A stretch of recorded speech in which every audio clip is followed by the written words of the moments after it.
এইকেইদিন যে অত্যাধিক ব্যস্ততাৰে ভৰা দিন। ব্যস্ত বুলি কেলৈ কৈছোঁ জানেনে? ৰাতিপুৱা 5:30 বজাত প্ৰগ্ৰেম কৰি ঘৰ সোমাইছোঁ আৰু পুৱাই 6:30 বজাতে শ্বুটিঙৰ বাবে ওলাইছোঁ আজি দিনটোলৈ বুলি। গৈ উপস্থিত হ'লোগৈ শিৱসাগৰত। গৈ দেখিলোঁ আমাৰ এক্ট্ৰেছ হিৰ'ইন মনীষাই মেকআপ লৈ আছে আৰু এইফালে আমাৰ ডাইৰেক্টৰ ৰিপুদা। ময়ো যিহেতু তাত লিড ৰোলটো কৰিছোঁ, এটা ড্ৰামাৰ গান, সেইকাৰণে ময়ো মেকআপ লৈ ল'লোঁ। এয়া মোৰ সম্পূৰ্ণ মেকআপৰ লুক। কেনেকুৱা দেখিছে কমেণ্ট এটা মাৰি দিব। যি কি নহওক, শ্বুটিঙৰ বাবে গৈ পালোগৈ শিৱসাগৰ টাউন। আদিত্য কাশ্যপৰ কণ্ঠত আহি আছে খুব সুন্দৰ এটা ড্ৰামা ছং মোৰ হৰি হাজৰিকা অফিচিয়েল ইউটিউব চেনেলত। শিৱসাগৰ পুখুৰীৰ পাৰত মেকআপ আৰ্টিষ্ট চিন্ময়ে ধুনীয়াকৈ চুলি তুলি ছেট কৰি দিয়াৰ পাছত আমি শ্বট দিয়া আৰম্ভ কৰিলোঁ।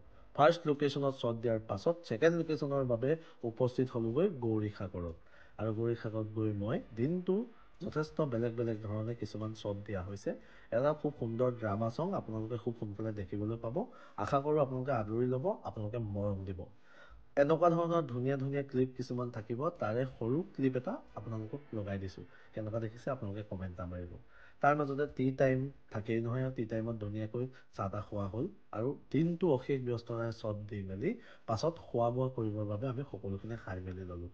ৰাতিপুৱা 6:30 বজাৰ পৰা অশেষ ব্যস্ততা হৈ ৰাতি 11 বজালৈকে আমি শ্বুটিং সম্পূৰ্ণ কমপ্লিট কৰি এতিয়া উভতি যাম পুনৰ ঘৰলৈ বুলি। দিনটোৰ ব্যস্ততাৰে ভৰি পাৰ কৰি আপোনালোককো বোলো জনাই